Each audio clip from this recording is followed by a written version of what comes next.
Alright! Good morning Pilipinas and good morning world! At sa ating makababayang OFW at makababayan natin na nandito sa Pilipinas na walang sawang sumusuporta dito sa ating munting programa, thank you so much! Mabuhay po tayong lahat hanggat gusto natin!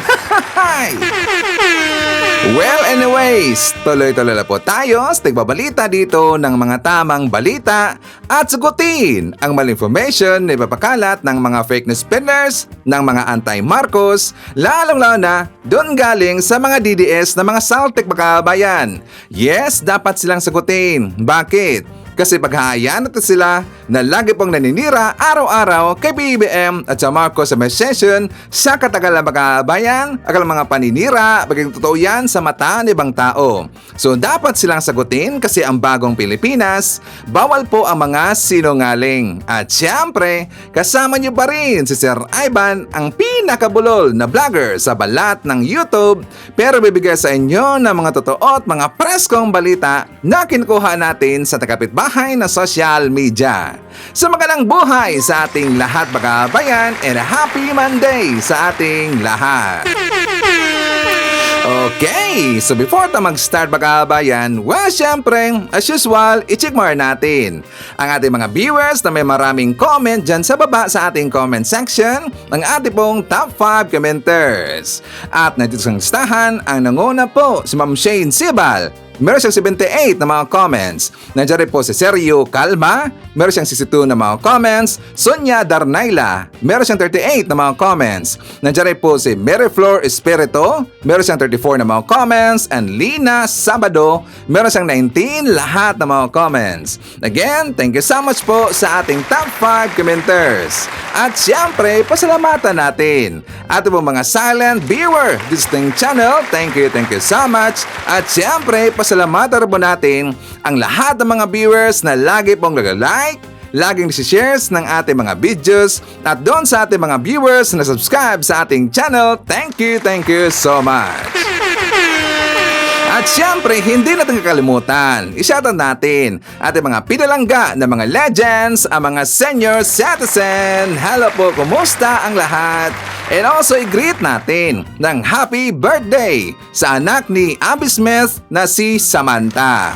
And also, happy 83rd birthday kay Nanay Remedios Peria. Greetings from Rebelina, Rolian. At syempre, i-greet natin ng happy birthday ang lahat ng mga viewers na nag-birthday ngayong araw. Happy birthday! At syempre, i-greet natin ng happy Mother's Day sa lahat ng mga mama na viewers ni Sir Ivan. Okay? So anyways, kumusta ang kabayan? How are you today?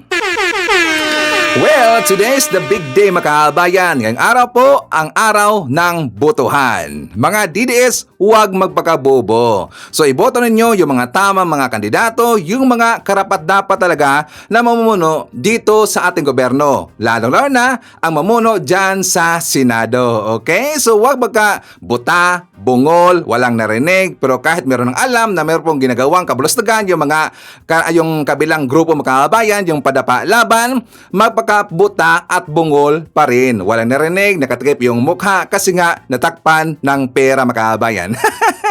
Okay, so don't forget po sa ating makababayan, mga viewers, huwag niyong kalimutan, i-reject ang mga pro-China candidates. I-reject natin yung padapa laban. Dapat diretso sa inodoro makababayan. Kasi hindi po karapat-dapat na iboto yung mga traidor sa ating bansa. Yung mga salot ng lipunan makababayan. Okay? So, meron pong paalala sa ating presidenteng si PBBM. For more details, let's watch this.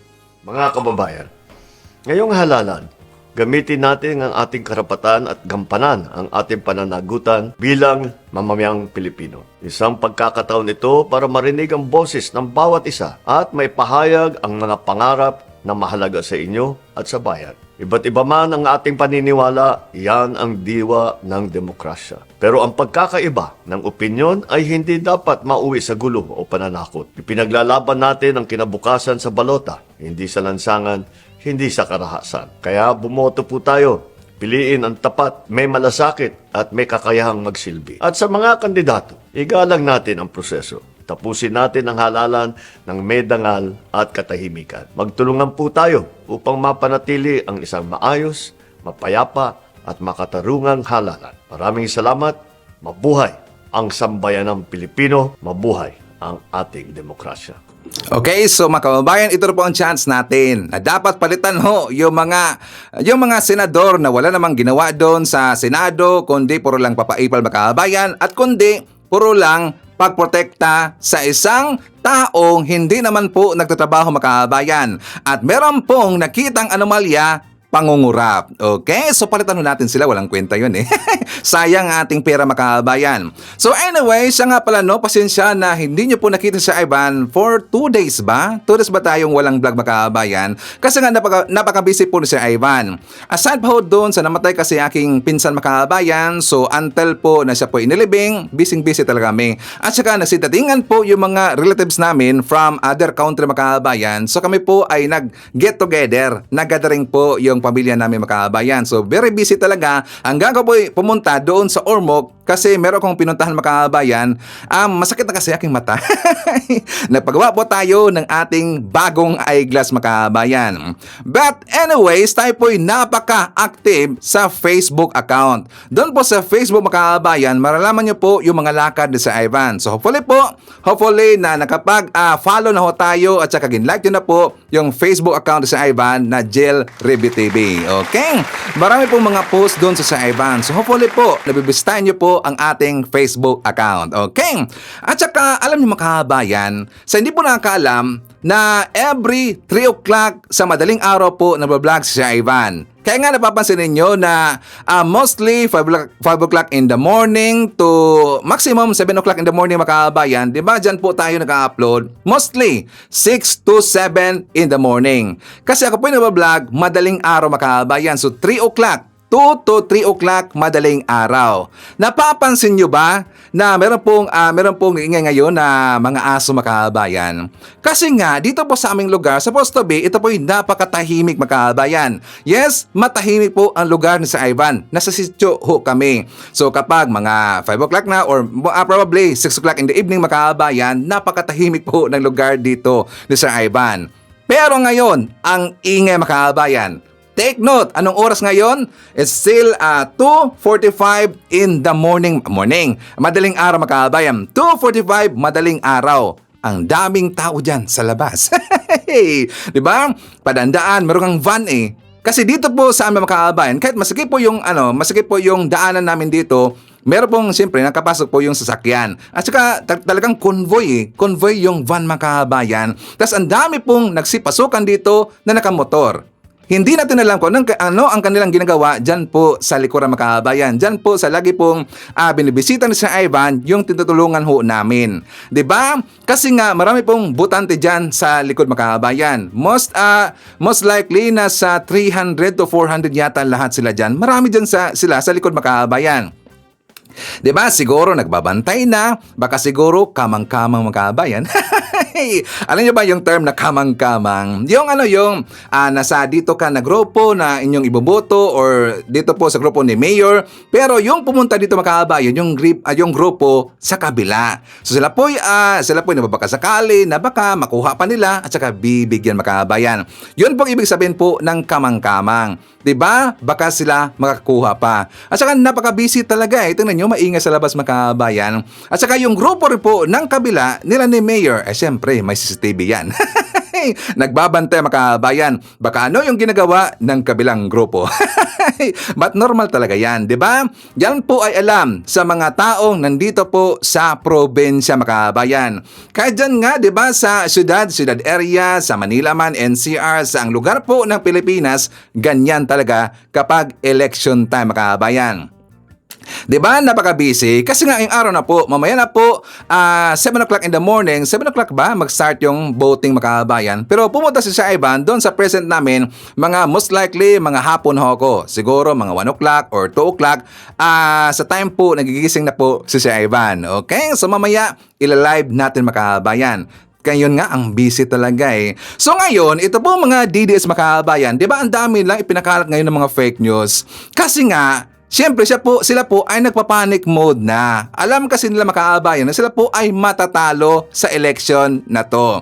Kaya nga sila po ay napalabas po ng mga intriga, mga fake news, mga paninira po sa COMELEC kasi nga para meron silang makuha or gagamitin na paninira dito sa COMELEC kung sila ay matatalo makaabayan. 'Di ba? Ang ginawa na dito, nag-implanta na ho sila ng issue or fake news. Kasi yan po ang kalang pantakip kapag sila po ay matatalo, gagamitin nila yan makaabayan.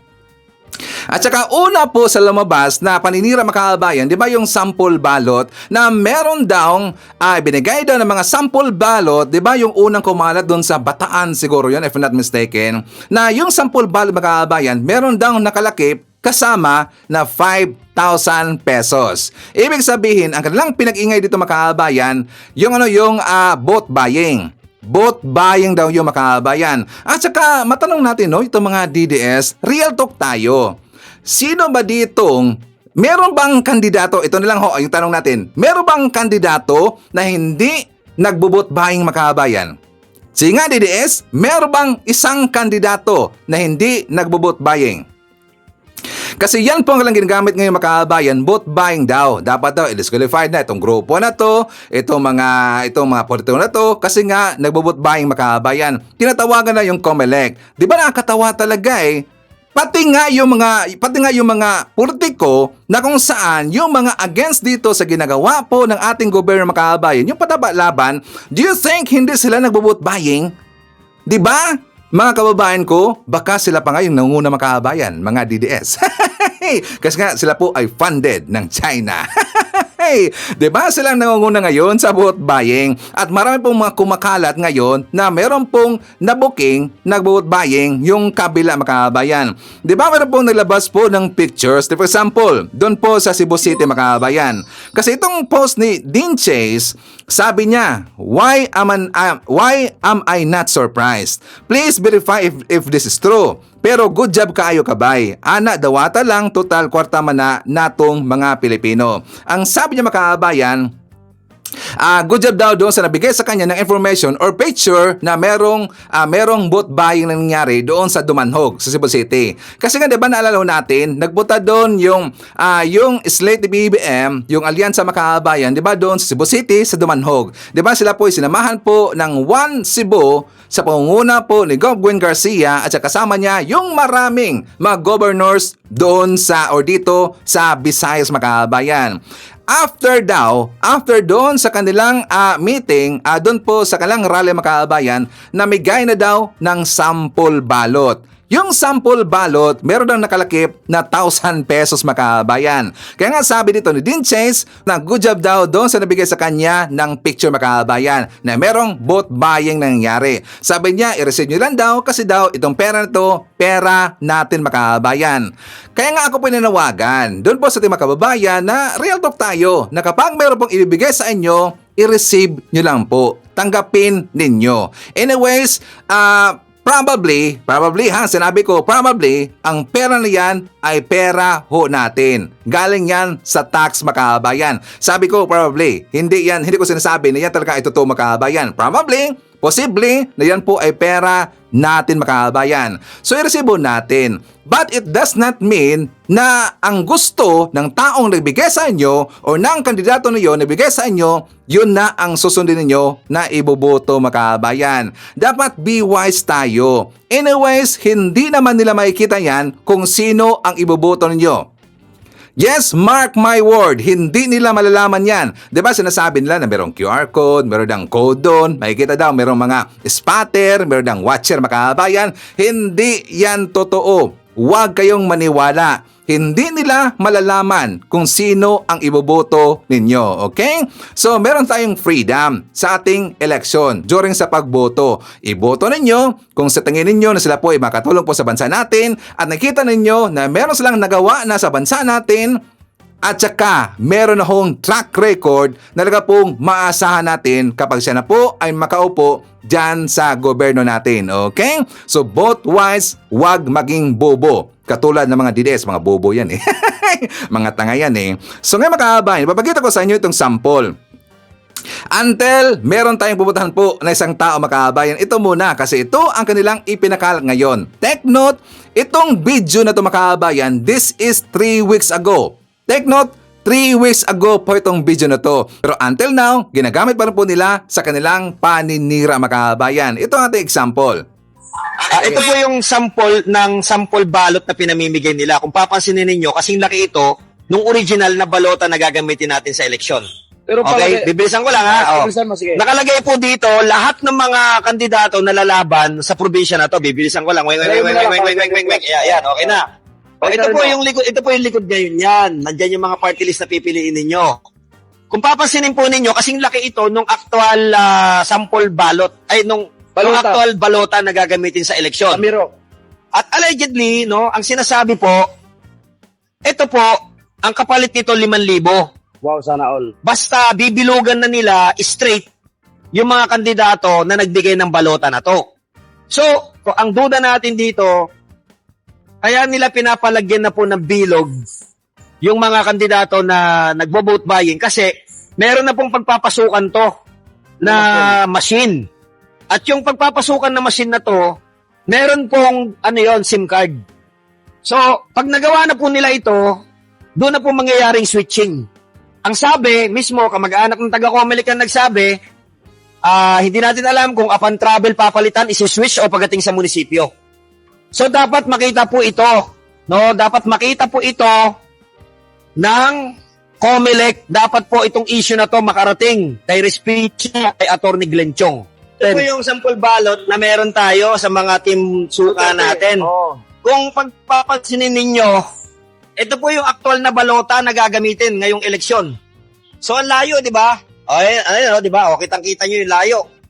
O, ito nga, kulang pa sa 1 length sheet of paper to eh. Mas maliit ng konti. Oh, maliit lang yan. Parang 3/4 yata to. Oh. Pero ito pong pinamimigay nila, no? Balota na talaga to, partner. Baluta na eh. At ang kapalit nito, 5,000, basta bilugan na daw yung mga kandidato. So, bakit mo i-required yung mga bibigyan mo ng 5,000, ibig sabihin, kaya mo sila nire-required na bilugan na to kasi meron ka ng machine na pagpapasukan. Ang balot, bakit kailangan bilugan? Correct. Ay, nagkamali yung nagbigay nitong na to sample balot na to. Kasi maisog leader natin yung nagbigay nito sa Bataan. Binigay niya may sub-leader. Binigay ito ng maisog leader natin. Pero, hindi niya ibinalik kapalit ng 5,000. Oh, yun. Kasi gusto niyang maging sample ito. Na ito pinamimigay. May nagbigay. And accordingly, may taga-Comelec na kamag-anak, alam niya yung magiging dayaan dyan sa probinsya na yan ng Bataan. No? Malamang hindi lang sa Bataan to.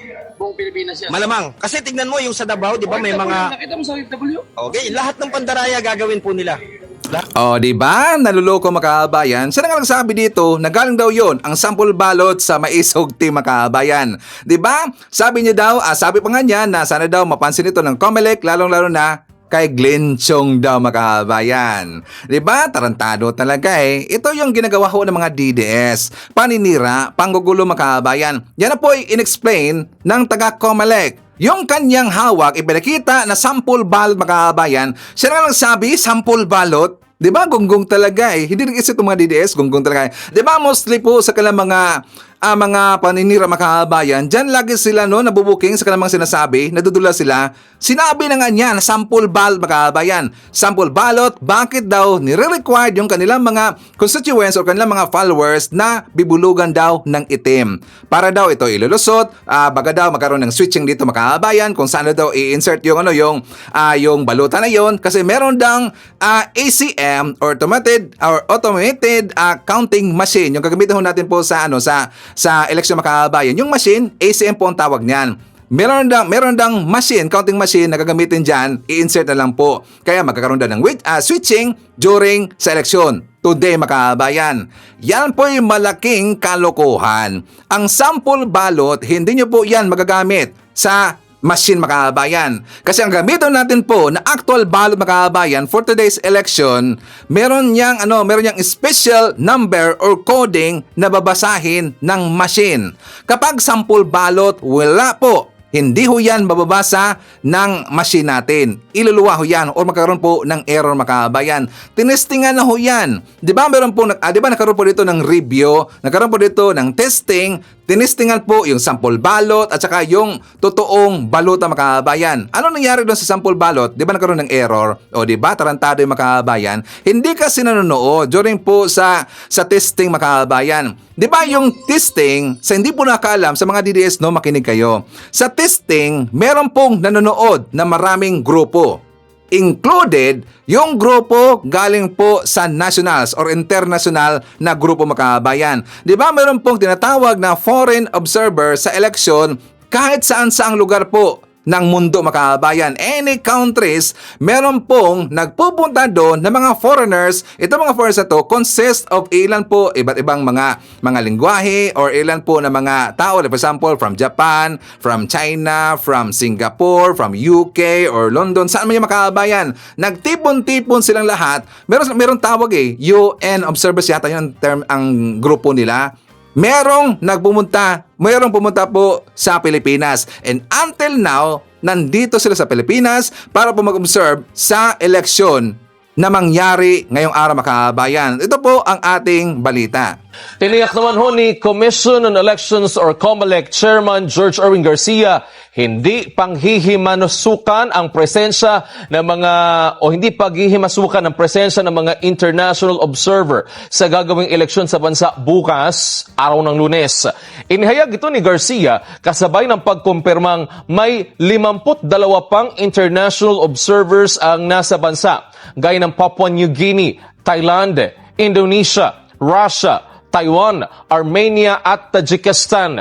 Aniya, ang 52 international observers ay COMELEC-sponsored para maipakita sa kanila na bukas at transparent ang eleksyon sa bansa. Ayon pa kay Garcia, nangangahulugan nito na walang itinatago ang bansa sa ating eleksyon.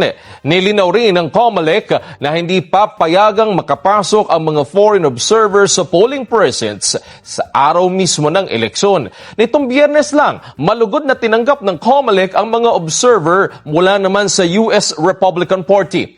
Ang 60 observer ay ipadadala sa iba't ibang bahagi ng bansa para mag-obserba sa eleksyon.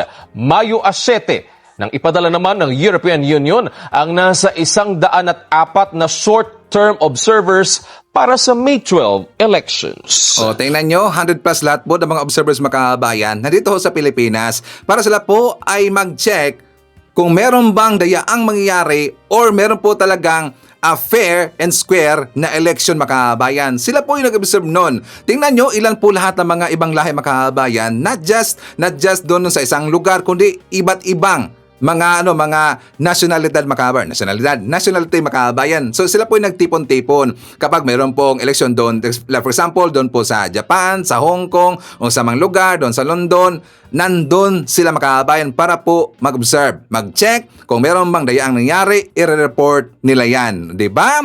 So aside pa ho dyan sa mga observers na mga foreigners makabayan, yung ahensya natin, for example, sa police, doon po sa mga kasundaluhan natin, sa mga mainstream media, mga mainstream media, doon po sa grupo na kung saan yung mga anti-Marcos makabayan, nalalaban natin yan, yung pong nagkaso dito sa COMELEC, silang grupo na yon, sila yung Titrio. Yung Titrio, meron mo silang sarili po na server makabayan. Yung kapulisan natin, meron silang sarili pong server. Meron pong sariling server po yung kasundaluhan, pati po yung Mr. Media, GMA, ABS, Rappler, marami pang iba. Binigyan ho yan ng mga server makabayan para po magkaroon ng transparency ang election sa Pilipinas. Tas dito, magdududa pa yung mga DDS makabayan, gunggong talaga mamanipulahin daw ng pro-admin ang eleksyon natin para daw ang manalo yung slate ni PBM. At meron pong isang gunggong na attorney, siya po ay napag-usapan natin noon makabayan. Kasi meron siyang ni-reveal sa mga DDS, sa kanyang mga followers, na meron dang mangyayaring posibleng dayaan kasi daw during po sa pag-testing, pag-review ng isang third party na grupo makabayan, kasi di ba yan po i-chinek, iba na daw na version ang ginamit ngayon na naka-install. Ito ang kanyang kasinungalingan. Malaking balita mga kababayan, nakakabahala po. Kaka-check ko lang po yung kaka-upload ng COMELEC na source code review report. Hinanap ko po doon yung hash code ng naka-install na software doon sa automated counting machines na nakita ko nung final testing and sealing day. Hinanap ko po doon, pero doon sa audit report, ang na-audit lang nila ay hanggang sa 3.4 version. Yung naka-install po doon sa automated counting machines ay 3.5 version. Kaya yung hash code na nasa machine ay 0438. Yung 0438 na hash code na yon starting ay wala sa mga hash codes na nakalabas doon sa audit report ng source code na nilabas ng COMELEC. Ibig sabihin po, yung naka-install sa mga automated counting machines ngayon na version 3.5 na may hash code na 0438 ay hindi yon kasama sa mga na-audit ng Technical Evaluation Committee ng COMELEC. I-check nyo po dito, ililink ko po dito sa comment section ng post na ito, yung dokumento na yon para kayo po mismo ang makapag-study ng document na iyon. Napakalaking nervyos ko po ngayon dahil kung totoo itong finding ko na ito, ibig sabihin po, yung nakatanim na software doon sa makina ay hindi na-audit at posible na merong nakatanim na daya po doon. Kaya hindi ko po alam kung anong magiging consequence nito sa pagpapatuloy ng ating eleksyon. Chairman George Garcia, pagtuunan niyo po ito ng pansin, please. O, di ba? Ginugulo niya yung utak ng kanyang mga followers makabayan ng mga DDS. Ito mga DDS pa naman, yung mga tanga, hindi po nagbe-verify po ng information makabayan. Yan po dinibang po ng taga-COMELEC, ni Commissioner Garcia makabayan.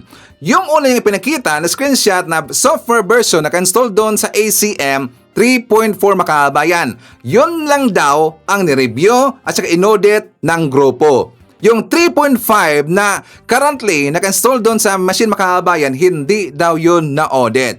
Yan po ay fake news. Kasi ang kanya ipinakita makabayan, yung luma. Actually, 3.4 and 3.5 makabayan, na-audit ho yan. At saka nandun ho yan sa page ng COMELEC makabayan. Tininan ko po doon. Meron kasing link, tininan ko makabayan, yung 3.4 na review and also yung 3.5 makabayan. Kasi pagkatapos po na review, yung 3.4 makabayan, tsaka tinesting rin po yon ng giging 3.5 na. Yun na po ang final makabayan. Ang kanyang ipinakita, yung luma makabayan, yung hindi updated na report sa nag-review at saka sa nag-test po ng ACM makabayan. So yan ngayon po ay dinibunk ni Commissioner Garcia.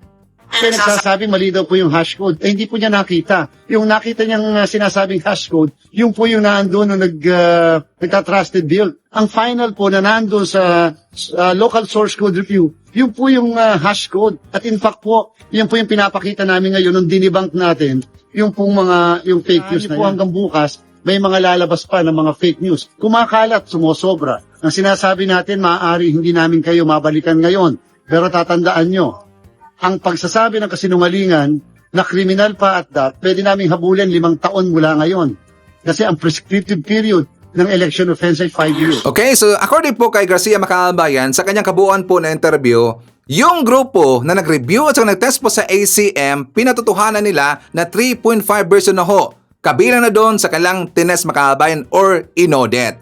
Ang ibig sabihin, sinabi po ni attorney, fake news yun, paninira lang yung makabayan. Gusto niya kasi implantahan sa ang mga pag-iisip po ng mga DDS na meron pong mangyayaring dayaan makabayan. So para sa sampulan ng taga-COMELEC, ito po'y pinadalahan po ng show cause order itong si Topacio ba siya o Respicio ba to? Itong attorney na to makabayan. Sinervan ulit ako ng show cause order ng COMELEC dahil sa fake news daw na nilabas kagabi. Dahil hindi nagmamatch yung version number doon sa audited or reviewed source code na nilabas ng COMELEC na 3.4 doon sa 3.5 version na nakita natin sa makina noong final testing and sealing day. Nakakatakot po. Bukas na ang eleksyon, 3.5 version yung nasa makina sa lahat ng counting machines sa buong Pilipinas. At ang na-audit lang ay yung version 3.4. Ibig sabihin, yung mga software na nasa makina ngayon ay hindi na-audit at hindi natin alam kung may daya. O, di ba tarantado, nanindigan pa makabayan na 3.5 talaga yung nag-install ngayon sa ACM. Sinabi na nga ni Garcia na 3.5 po yung nag-install sa ACM kasi ngayon po yung kasama sa inaudit ng grupo na isang third-party group makabayan. Ipinakita na nga yan sa maraming tao, ilang grupo na ho nagpuntahan doon sa ACM makabayan. Before po, nagkaroon ng press con na latest itong si Garcia para po i-debunk ang sinasabi ng attorney na yun, mga kababayan. So ating hahamunin itong si attorney. Ang gawin niya after election, mga kababayan, after election, gagawa siya ng petisyon, gagawa siya ng hakbang na magpa-manual counting, mga kababayan. Diba? Pwede yan. Magpa-manual counting siya. Kahit isang barangay lang. Kasi nga baka hindi niya kaya yung budget, mga kababayan. Kasi nga kung ikaw ay magpa-counting, magpa-recount na manual, mga kababayan, saka marami pong barangay or baka buong Pilipinas na napakalaki ng inyong babayaran. So pwede siyang magpa-recount manual, mga kababayan, kahit isingan lang po isang barangay. At kapag hindi nag-match yung number doon sa barangay at dito sa server ng COMELEC, kakasuhan mo yung COMELEC. At kapag nag-match yung barangay na to at saka dito po sa server ng COMELEC, yari ka talaga. Meron kang pananagutan. So ngayon, ito po mga didis, mga kababayan, meron silang sinasabi dito na hindi daw makakasuhan. Sabi pa dito na wala daw siyang pananagutan dahil hindi naman niya sinabing may dayaang ginagawa ang COMELEC. Yes, wala siyang sinabing merong maganap na dayaan sa eleksyon.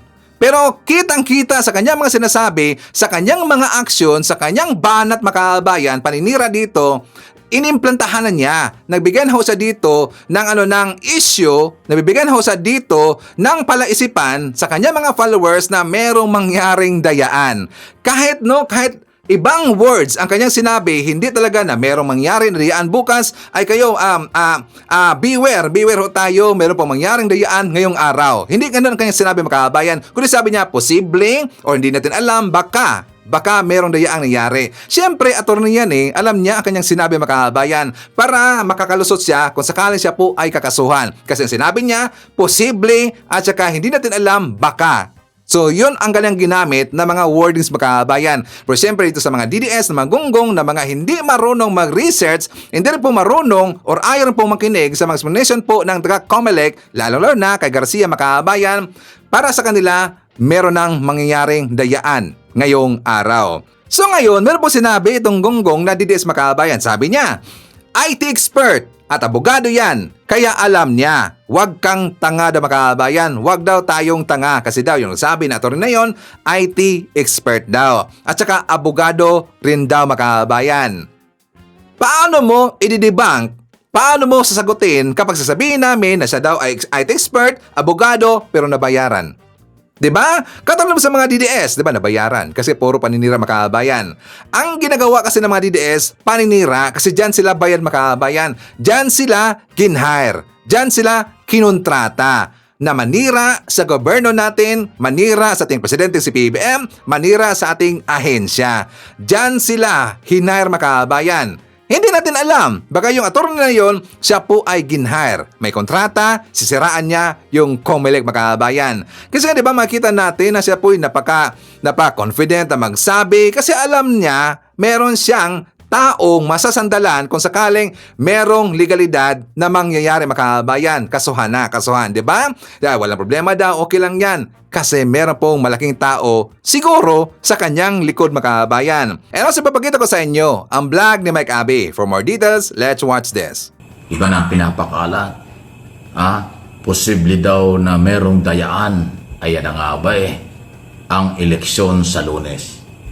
So, kinukondisyon na ng mga alanganin, ng mga hirap manalo, or mga anti-Marcos na sila'y baka daw dayain. Ngayon pa lang, iba na ang sinasabi. Dahil alam nilang hirap sila, hindi lang makukuha yung target nila na makuha ang Senado. Kaya pinapalabas yung kanilang kahinaan, hindi nila matanggap. At ang sinasabi ay posibleng dayaan. Ibig sabihin, gusto nilang palabasin na hindi malinis ang eleksyon. Iyan po ay napakadumi na senaryo, napakasama na mga publicity at ginagawa. Kung wala kayong tiwala sa eleksyon, huwag kayong kumandidato. Dahil ang eleksyon ay sinasabi ng saligang batas na ang COMELEC ang eksklusibong nagpapatakbo ng eleksyon. Kung wala kayong tiwala sa COMELEC at sa ating mga batas. Bakit pa kayo sumali na lumaban? Kumampanya kayo sa tamang oras at panahon. Ngayong mahina kayo at tagilid kayo sa labanan.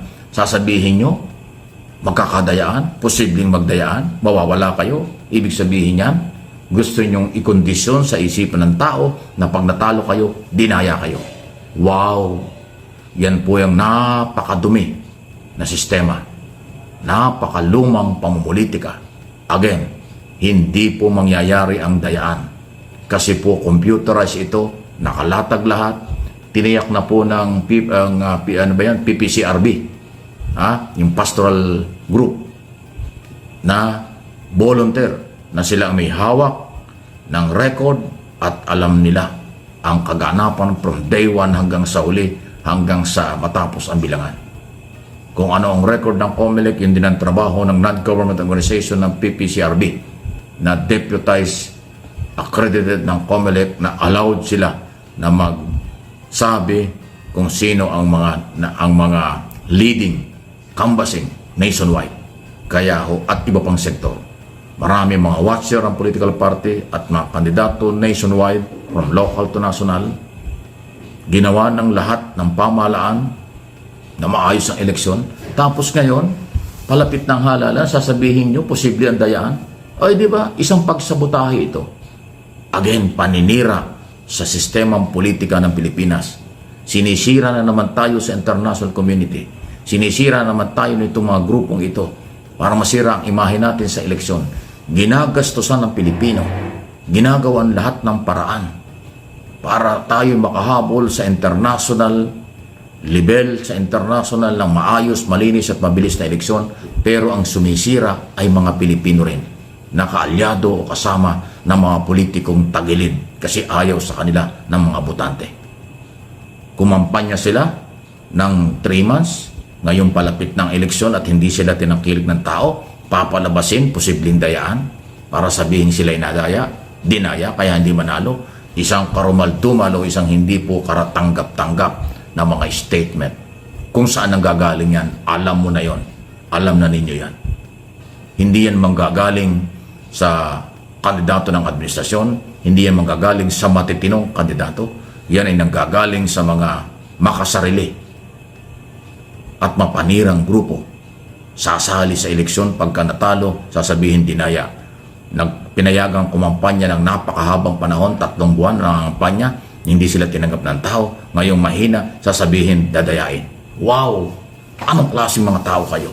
Ingatan natin, huwag nating iboto, huwag niyong iboto ang grupong ganyan ang galaw na sumasali tapos ayaw tanggapin ang magiging resulta at sinisira ng magkakaroon ng dayan. Isa na naman pagsabotahe at pagsira sa imahe sa political exercise ng bansang Pilipinas. Grabe na po ang ginagawa nila. Okay? Any comment, reaction, malaya po kayo. Naku, nadinig na ba nyo yung speech na naman ni Vice President Sara Duterte sa Liwasang Bonifacio ng isang gabi? Abay, punong-puno ng drama at hinanakit. Punong-puno ng galit at paghihigante ang mga statement na akala mo argabyado sila. Nakalimutan niya rule of law. Nakalimutan niya may mga batas. Ang kanilang idinidiin, sila ay pinababagsak daw ng gobyerno. Sila daw ay sinisiraan. Talaga lang ha? Gobyerno pa ang naninira sa inyo? Ay samantalang ang layunin nga ng gobyerno ay unity, pagkakaisa, development, kaunlaran ng bawat Pilipino. Pero hindi naman kayo sumama. Ang mga Duterte ang nanira at sumira araw-araw sa press conference, sa mga rally before, hanggang sa bago nakahuli si Duterte. Pero mang ginawang pagtulong sila, wala. Pero ngayon ang pinapalabas ni Sara doon sa kanyang speech sa harap ng mga taga-suporta nila, ayun, sila daw ay pinababagsak. Sila daw ay hinaharas. Hindi na daw umiiral lang batas. Hirap na raw ang taong bayan. At kung anong mga negatibo. Kayo ba naniniwala doon? Naniniwala po ba kayo? Diyan sa ganyang klase ng mga pahayag? Yan ay kabaliktaran ba ng mga nangyayari? Ngayon nga, ang ganda ng balita, umabot na lang sa 1.4% ang inflation. Bumababa na ang bilihin. Napakagandang koleksyon ng BIR at ng customs. Tumaas ang percentage sa unang quarter ng taong 2025. gumanda ang ekonomiya, dumami ang turista, dumami ang nagkaroon ng trabaho, tagumpay ang mga job fair na nagbibigay ng trabaho sa mga walang hanap buhay. Patuloy na binibigyan ng murang pabahay ang mga walang bahay. Patuloy na binibigyan ng mga libreng titulo ng lupa ang mga farmers. Patuloy ding tinatanggal na yung utang at interest ng mga farmers sa gobyerno. Di ba? Yan eh. Pero hindi yan nakikita ng mga anti-Marcos. Pinipilit ng inululutang ay sila daw ay argabyado, sila ay pinahirapan. Pero doon sa napakarami kong binanggit na development kaunlaran ng ating bansa, wala naman silang nagawang tulong doon. Hindi nila ni-recognize yun. Pero kung matino kang Pilipino, yun ang totoo. Bumababa na yung presyo ng bilihin, 1.4% na lang, dumadami ang may trabaho, dumadami ang mga dayuhang kapitalistang pumapasok, dumadami ang turista, dumadami pa rin po ang may tiwala sa Pilipinas, at patuloy na kinikilala sa international community ang ating Pangulo. Di ba positibo lahat yan? Kaya nga, Pilipino pa rin na makasarili ang sumisira sa ating bansa. Iyon ang nakakalungkot. Ayaw nilang tanggapin ang development. Ayaw nilang tanggapin ang kabutihan. Lagi nilang sinisira dahil dun sa kailang interes na sila ang maghawak ng gobyerno. Sa kailang interes na sila ang tama at sila yung totoo. Kabaligtaran yun. Pag pinatupad ang batas at hinabol sila, harassment ang kanilang bintang.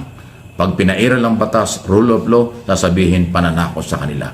Walang sala sa init, sala sa lamig ang kanilang pananaw. Okay, so before natin pag-uusapan, itong si P. Salvador Makabayan. Kasi meron siya mga sinasabi dito na kung saan galit na galit ang mga DDS. Pag-uusapan po natin si Sara Duterte at saka yung isang Duterte Makabayan na nanawagan ngayon na wag nang iboto ang mga Duterte. But before that, pasalamatan muna natin na nabigay sa atin ng super thanks sa ating last vlog mga kabayan. Nabigay sa atin si Ems Bilyase. Nabigay sa atin ng 36 Israeli New Shekels. And also thank you so much kay Shirley Fernandez. Nabigay sa atin ng 15 Hong Kong dollars. Thank you so much. At syempre, greet natin ating mga suki, mga early birds. Yun ang una sa pag-comment dyan sa baba sa ating comment section. Nandyan si Maricruz Hernandez from North Carolina, USA.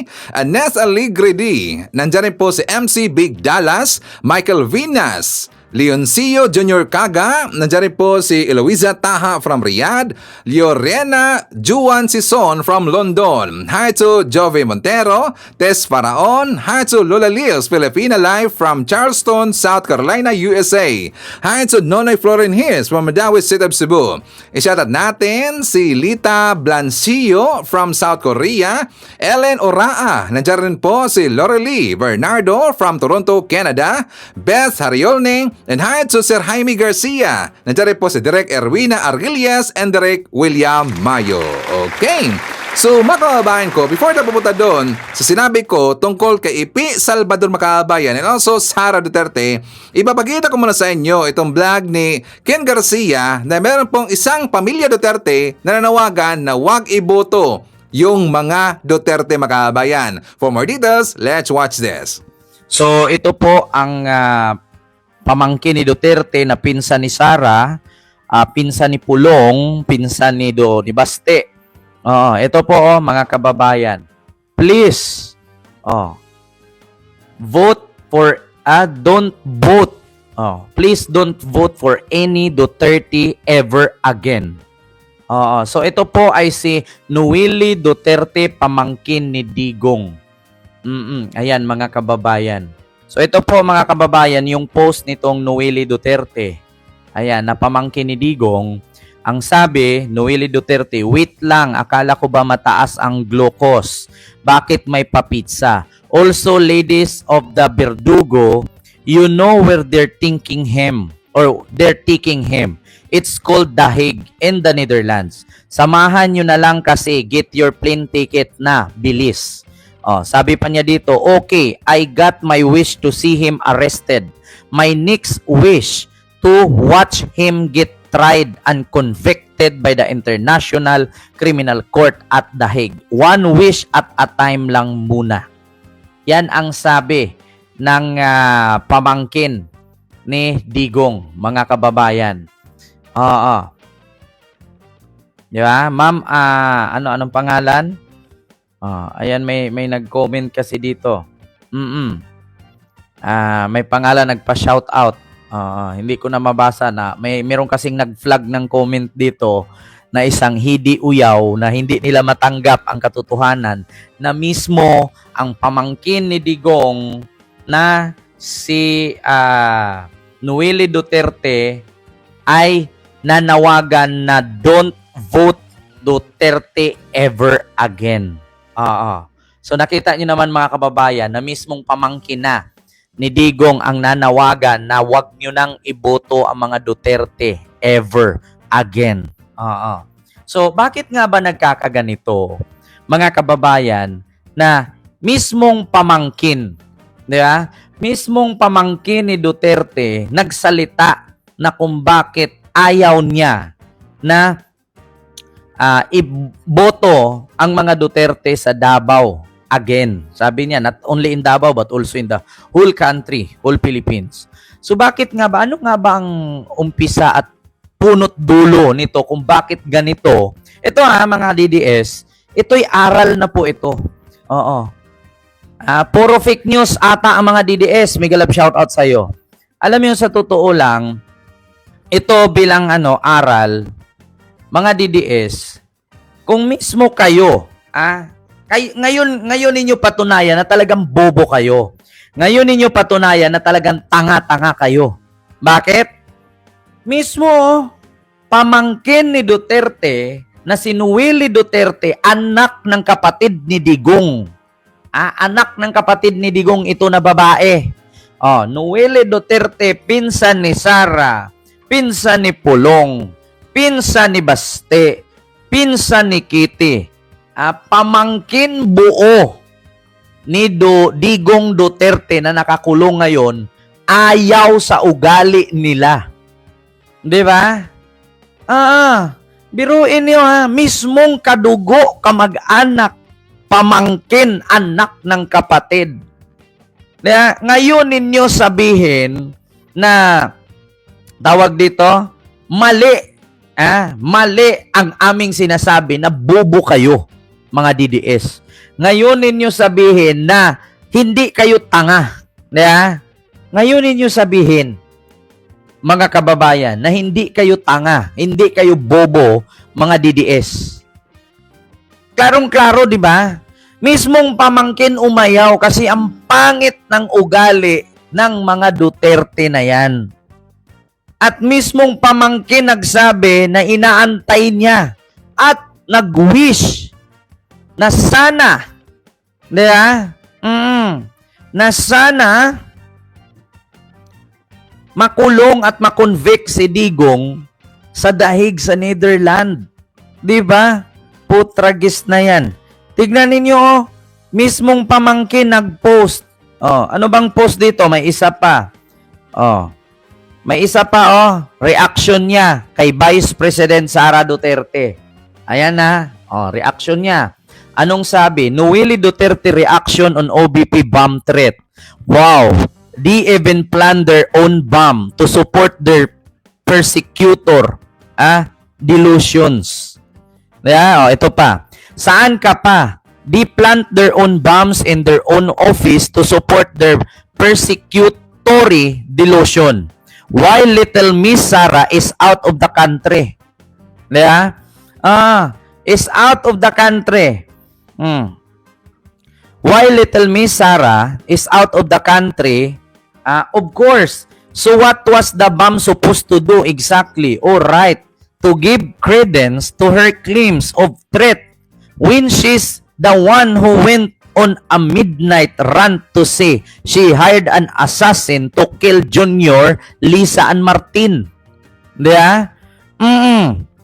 Remember who's the master at planting guns and drugs to support the panlaban narrative and the tanimbala to discredit the Aquino government at the time that tanimbala meticulously ended when Digong took office. All of the above are opinions, by the way, in case there are people who think what I see is news. Di ba? Yun ang totoo. Mismong pamangkin, ayan o, mismong pamangkin ni Digong nagsabi, si Sara nagawa pang may pa-bomb threat sa office o the Vice President, samantalang nasa ibang bansa naman siya. Sinong bubumbahin? Oh, tapos yung tanim droga, tanim bala, na which is dramatically daw yun gawa-gawa ni Digong para saan? Sisihin ang administrasyon ni Aquino. Na which is matagal naman nang wala na sa posisyon si Pinoy. Di ba mga kababayan, mismong pamangkin, actually, itong pamangkin nila, kung talagang mali ang sinasabi dito at pinsan ni Sara, dapat nag-react na sila dito. Ganito kasi ang problema nitong mga DDS. Maglabas ng issue, maglabas ng kwento, tapos paghanapan mo ng pruweba, ililihis nila ang kwento katulad niyan. Sabi ni Sara Duterte, sangkot daw si First Lady Lisa sa pagkamatay noong anak ng businessman na tycoon, yung mayaman sa Pilipinas. Sangkot daw si First Lady Lisa kasi pinapagamit daw nila na ito ng substance or cocaine kaya na-overdose. Ngayon, nung hinanapan siya at tinanong siya ng mga news media outlet, ma'am, sa'yo daw po nang galing ang sabi na nakulong si First Lady sa Amerika at mayroong GPS na bracelet. Alam nyo, ang sagot ni Sara, malayo sa tanong. Hindi nagmamatch doon sa issue na ang sabi niya sangkot. Kasi nga, pag hinanapan mo ng proof, walang may pakita. Puro lang sila, alam nyo, addict, bangag, cocaine. Tapos pag hanapan mo ng video, ipapasa kay ganito, may hawak na USB.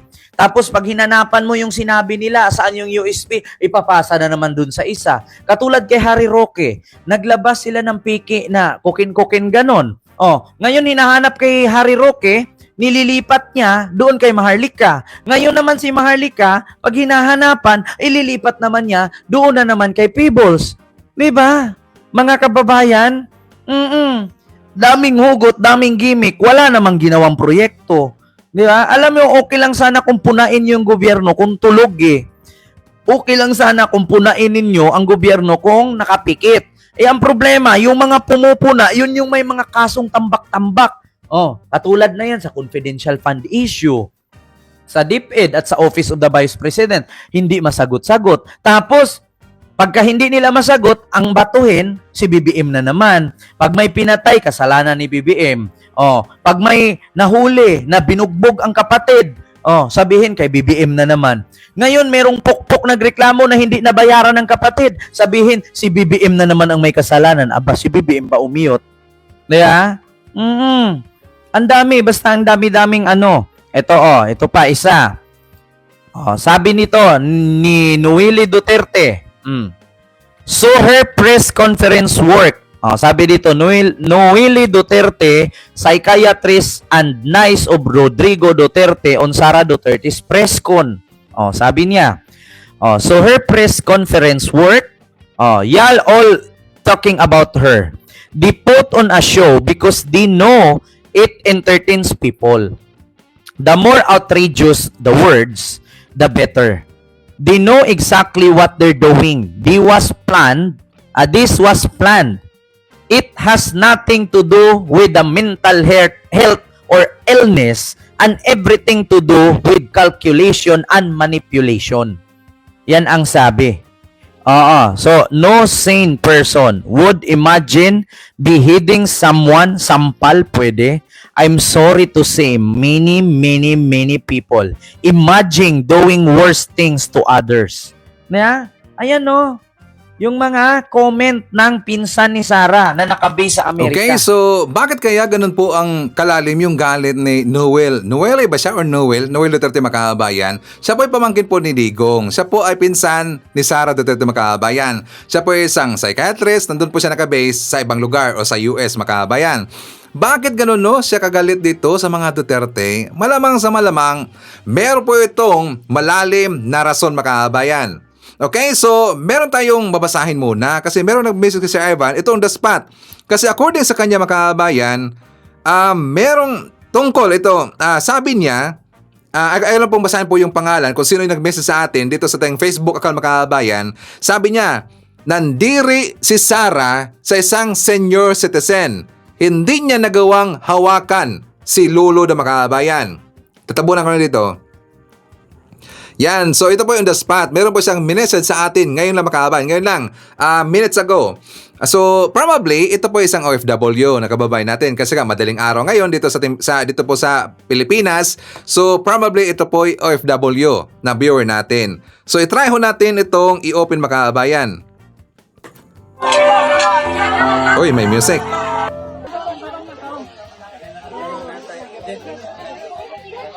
Kaya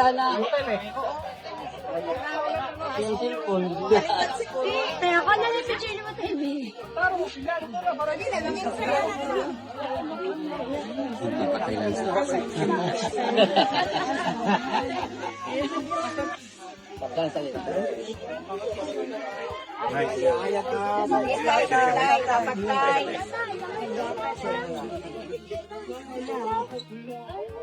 Kasi si Kitty.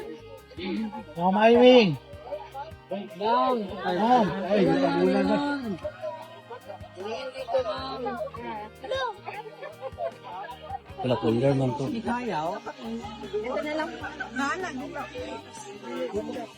Bigyan na si Jerry. Pawis lagi kayo.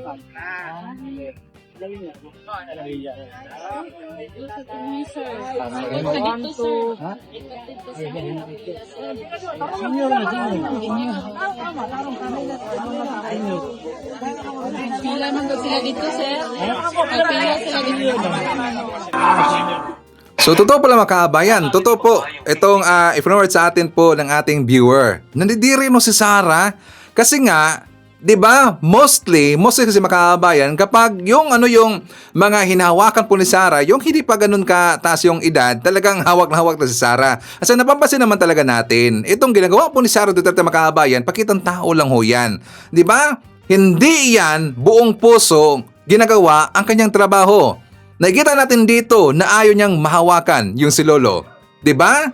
Yung iba nga, tingnan nga natin, 'di ba? Sila si PBBM, yung mga iba-iba po na mga kandidato sa mga pro-admin makabayan. Tingnan nyo, hawak na hawak talaga nila yung mga tao, sino man yan makabayan.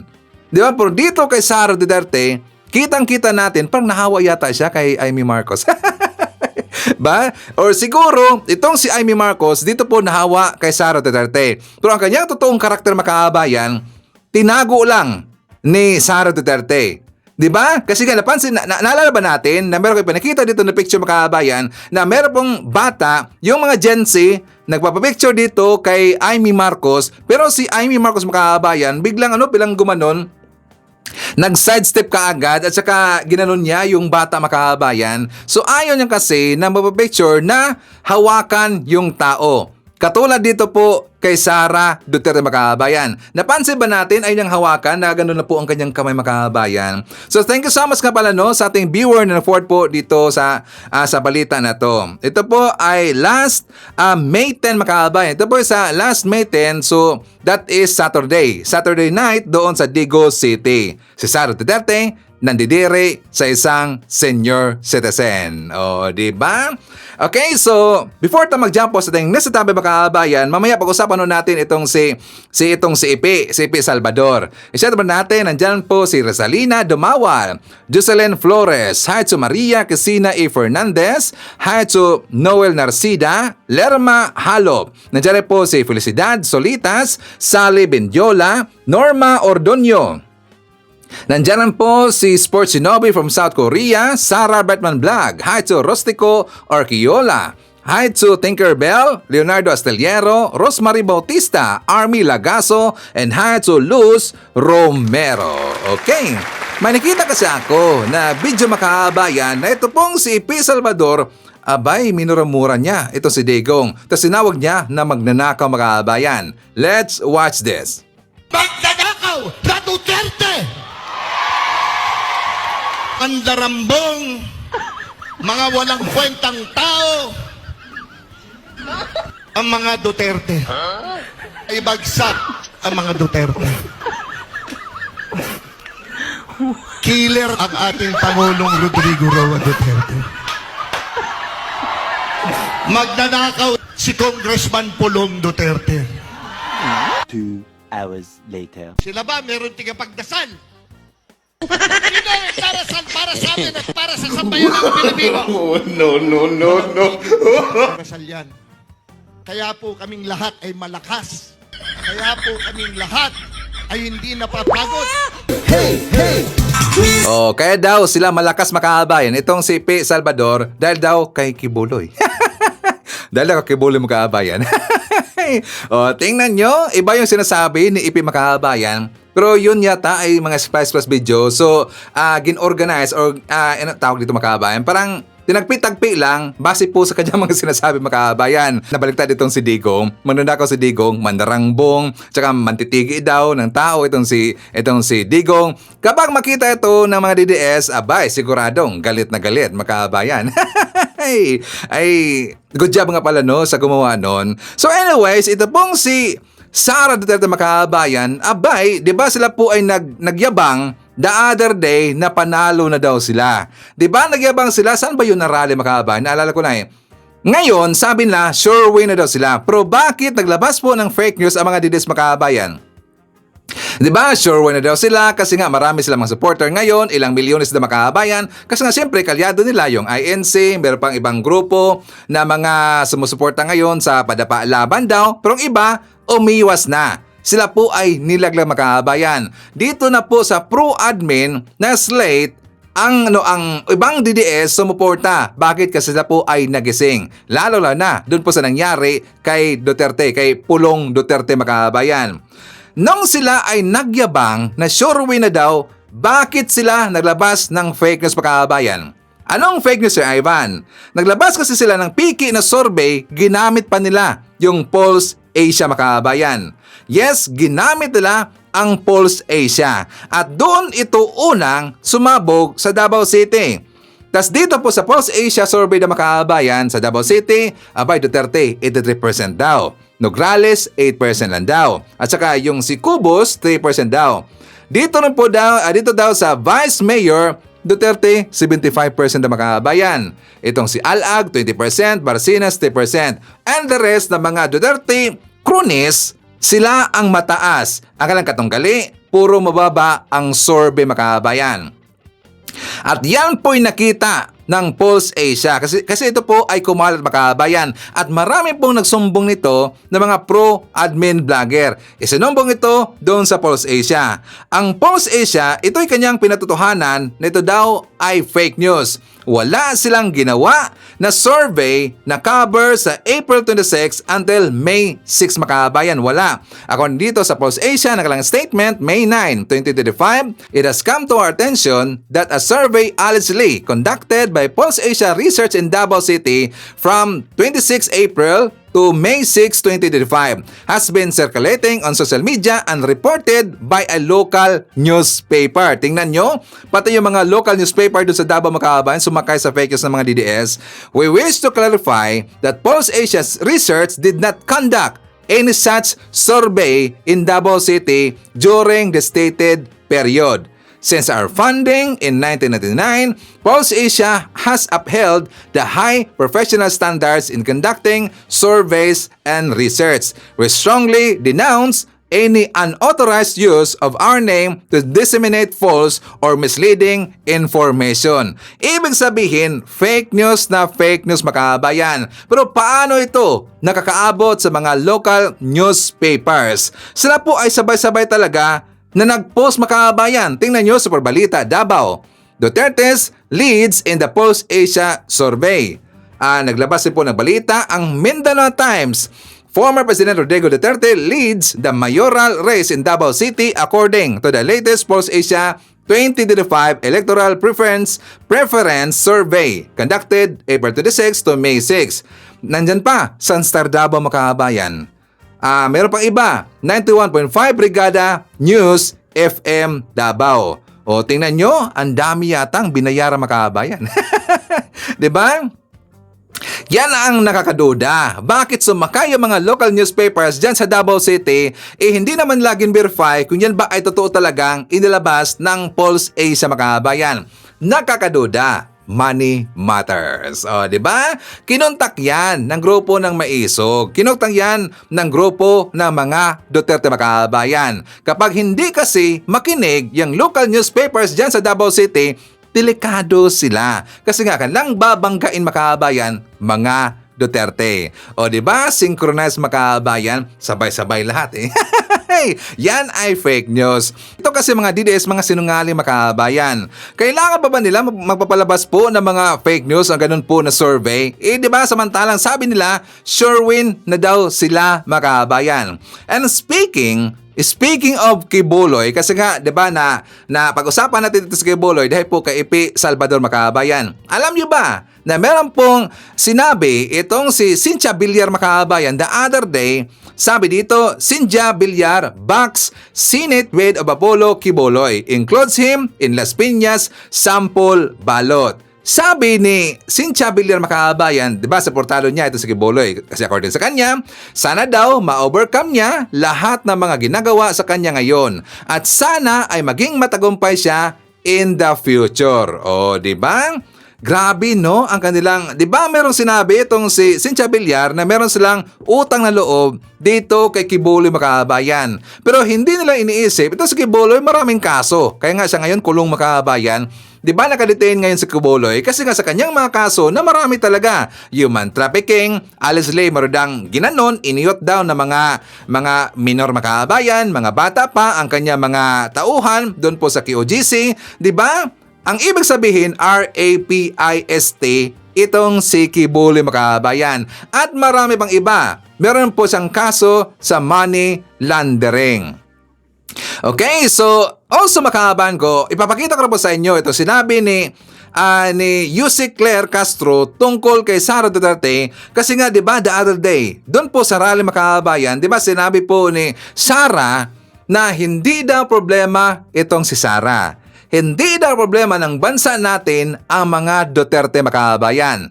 Totoo ba yan? Let's watch this. Yusek, kagabi po ay umatan si VP Sara sa meeting di avance ng PDP Laban.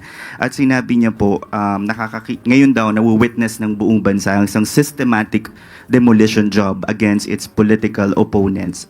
Sabi niya po, hindi sila ang problema, hindi Duterte ang problema ng Pilipinas. Kasi sino raw pong makikinabang kung tuluyan ng burahin sa mundo ang pamilyang Duterte? Hindi ang mga Pilipino, lalong hindi ang biktima ng mga krimen o yung mga nagugutom.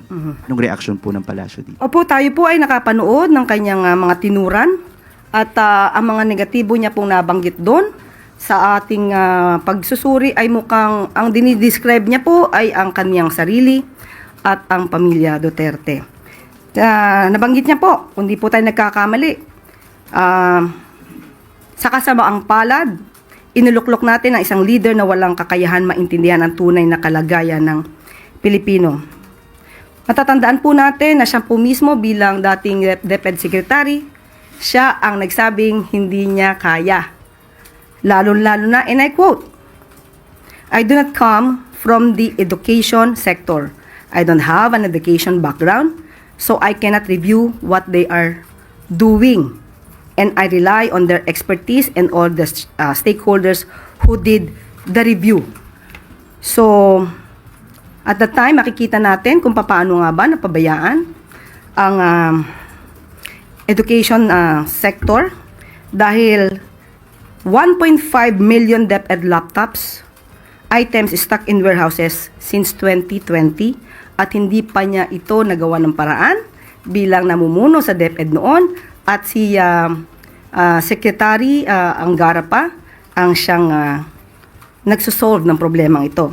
Nandun din po ang issue ng panis na gatas, inaamag na Nutriban sa mga public school at ito po ay nagkakahalaga ng 5.7 billion na hindi po napakinabangan ng mga estudyante. At meron din pong nabisto o agarang nasolusyonan ni Education Secretary Sani Angara patungkol po doon sa ghost students na may halaga pong na-recover na 65 million. Kaya po tayo umaayon sa sinabi niyang pinagbabayaran natin ngayon ang pagpili ng maling leader. So, hindi po ba siya ang problema ng bansa or isa sa mga problema ng bansa? Oh, di ba? So, palpal magkabayan. Magaling talaga sumagot itong si Yusek Claire Magkabay, no? Nasa pulong talaga eh. At saka, dito no sa pagkaka-appoint ni BBM dito kay Yusek Claire, talagang hindi po nagkamali ang Marcos admin. Bagay na bagay talaga sa kanya ang kanyang posisyon makabayan. Kasi ito po si Yusek Claire, knowledgeable siya dito po sa mga nangyayari, lalong-lalo na sa mga nangyayari po sa mga Duterte makabayan. At saka dito po sa mga ginagawang kabulusagan ng mga Duterte. Kaya marunong siya sumagot sapol na sapol. Kasi alam naman natin, ang mga ginagawa po ng mga Duterte, di ba talagang very obvious, very visible ang kanilang ginagawang anomalya, kanilang mga pagiging incompetent, itong si Sara. Kaya madali lang po silang ma-debunk pagkabayan. Okay, so before na mag-jump po sa next topic, share man natin. Nandyan po si Evelyn Garcia, Monez Borromeo, Irene Arroyo, Haitzo Aponte Camote, nandyan po si Josephine Gallego, Diselen David, Tony De Los Reyes, Amelia Gutierrez, Haitzo Shirley Rizman, nandyan po si Luisito Niedo, Dennis Fernandez, Felma Cabato, Haitzo Ashen, and Haitzo Jess Tubtub from Calamba, Laguna. Also, ibabagita ko sa inyo makabayan, ito nakakatawa. Hindi ko lang sure kung sino ang gumawa nito, pero good job talaga sa vlogger nito makabayan. Kasi nga, itong vlogger na to, siyempre siya po mag-isa. Galit na galit siya daw sa kanyang anak dahil doon sa kanyang ibinoto. I think ang pinatuntukulan nito makabayan, ang pinatuntukulan dito itong si Ipi Salvador. Ito na pong si Bong Revilla at saka yung isa makabayan. So, para maintindihan natin, let's watch this. Ma, nakaboto na ako, ma. Patingin nga ako ng listahan ng mga binoto mo. Yung My Day ko muna pala to. First time voter. I'm so proud. Patingin nga ako ng listahan mo kung bumoto ka ng tama. Ma, bakit? Bakit nga ba? You tell me. Bakit nga ba? Kaya ko tinatanong sa'yo, ma. Yung mga binoto mong senador, nagigigil ako sa'yo. Tingnan mo, bakit number 1 mo to? Ma, sikat yan, ma. Lagi yan sa TV.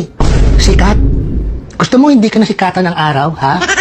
Buisit ka. Anong plataforma nito, ha? May plataforma ba to? Ayun lang, doon natalo, ma.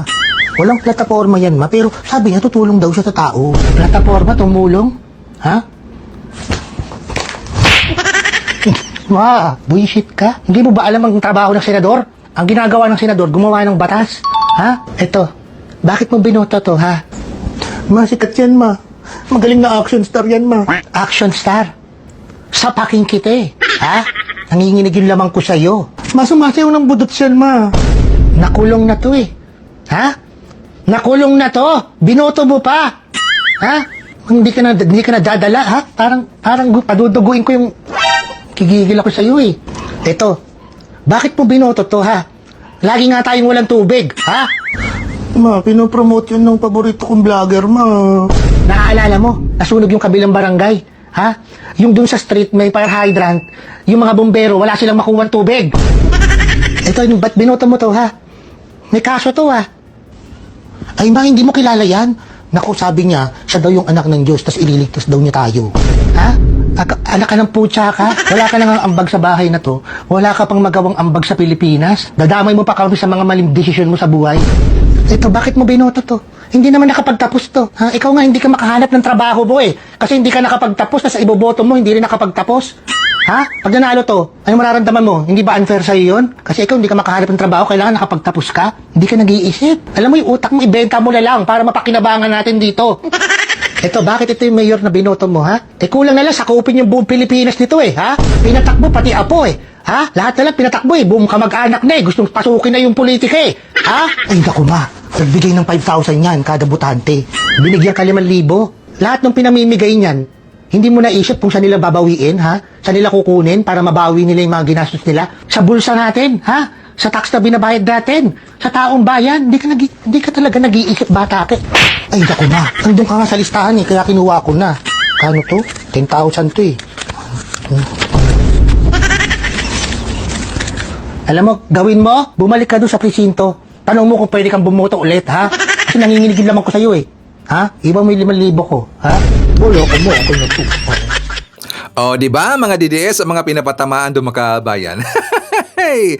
At saka meron tayo nakuha doon na aral makabayan. So don't forget, vote wisely ngayong araw makabayan. So anyways, siya naman natin, nandyan po si Testa Maliwan, Myrna Borromeo, Alicia Lig, Jeco Jerry Cabreros, nandyan rin po si Bong Yu, Felicitas Manibog, Elmer Pinaranda, kasama rin po natin si Nida Ishihama, Carmen Robertson, Milagros Banes, Daniel B. Acosta, nandyan rin po si Iday, hi to Apple Nash, Nelson Caravana, nandiyan rin po si Sonia Hasigawa, Joliet Sunakawa, Elsa Hoffman, Meggie Boom, and hi to Percy Shalana. Okay, so mga kababayan ko, yan natin manakalap na mga balita ngayong araw. Kung nakaabot ka po sa portion na to, sana nakapag-like na ho tayo. Libre po ang mag-share, libre din ang mag-subscribe. Again, maraming salamat sa mga viewers na hindi nag-skip ng ating mga commercials. Thank you so much. At before natin tatapusin ang ating programa ngayong araw, sana sabayan nyo si Sir Ivan para sa ating live messaging prayer. Mahal na Panginoon, nagpapasalamat kami sa iyo sa pananampalatayang ipinagkaloob mo sa amin. Sa aming mga sandali ng kahinaan at karupukan, ang iyong katapatan ay nananatiling hindi natitinag. Pakiusap na patibayin mo ang aming pananampalataya upang kami ay maging matatag sa harap ng kahirapan at hindi madaig ng mga hamon. Naway ang aming pananampalataya ay hindi lamang maging isang paniniwala lamang, kundi maging isang katalista din para sa pagkilos na gawing patotoo ang aming buhay sa pananampalataya sa iyo. Ipagkaloob mo sa amin ang lakas ng loob at lakas na lumakad kasama mo at patuloy na sumulong. Inadalangin namin sa pangalan nating Panginoon Jesucristo. Amen. So maraming salamat mga kababayan, and I hope to see you again on my next video.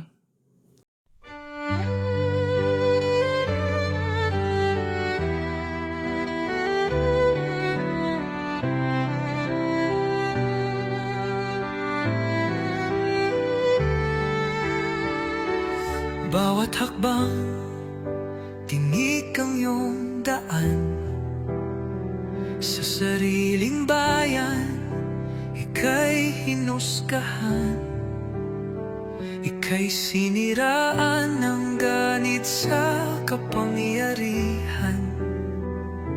Agilang nagnakaw ng pera ng taong bayan. Pinapasan mong lahat ng dusa. Matatag ka, hindi gaya ng iba. Ngunit kahit sugatan, kahit lumuluha, iniisip mo pa din kapakanan ng iba. Bongbong, hindi ka kailanman iiwan. Loyalista hanggang dulo ay nandyan. Kasama mo kami sa lungkot mo at saya. Pagkat Pilipinas, ikaw ang pag-asa. Sa laot ng unos, ikaw ay nag-iisa. Iba'y nagbubunyi sa iyong pagdurusa. Ngunit lahat ngayon ay malinaw na. Katulong mo ang Diyos, nag-iba sila. Ipinaglaban mo ang lahing sinumpaan. Nagkalat peking balita sa mamayan. Binabaliktad nila ang katotohanan, pero hindi na naig ang kanilang kadiliman. Bongbong, hindi ka kailanman iiwan.